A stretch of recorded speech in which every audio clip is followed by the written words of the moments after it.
Assalomu alaykum hurmatli obunachilar. Egalardan Nexia 2 ga turibdi. Bir qator sizlarga obzor etib tanishtirib o'tamiz. Mashinamiz boshim gap bo'lishi mumkin emas. 2015-yilda ishlab chiqarilgan 1.6 lyuks konditsioner. Mokriy asfalt svet. Mashinamizda rasvot yo'q, yumshoq balonlar tozadan qo'yilgan. Mashinamizda metan gazlar o'rnatilgan, shumcha etilgan, razрешение tonirovkalari kurgoy. Mashin boshim shikanan, ko'p mashin. Kurgoy tonirovkalar nedir, ruxsat va konditsionerlar ishlab turibdi. Motor hadovi hech yerinde hech qanday ishi yo'q, hurmatli obunachilar. Ichki holatlari bilan bir qator tanishtirib o'tamiz. Shikkilarni dronaga mat turibdi.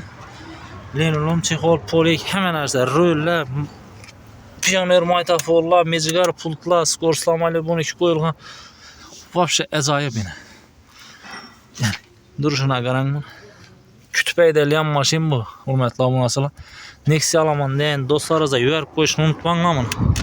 Mashin shumcha ishlangan polniy. Yirtib beradi. Короче, buni bahosini keladigan bo'lsak, hurmatli obunachilar, bahosi 62 million so'm. Barter xizmatini ham ishlab beramiz o'zlarimiz. Kredit boshqa hamma temasi bo'ladi buni. 62 million so'm bo'lsa 2015-yil 1.6 lyuks konditsioner. Ajoyib mashin, bahosi ham ajoyib bo'lib turibdi. Konditsionerlarni da ishlab turibdi. Krassina keladigan bo'lsak, 3 krel bilan arian krelni yuzunda bor ekan bo'lgani. Mashin lekin dim dahshat. Video like bosishni unutmaymiz. E'tiborlaringiz uchun katta rahmat. Amrabat avtosavdoga kelaverasiz.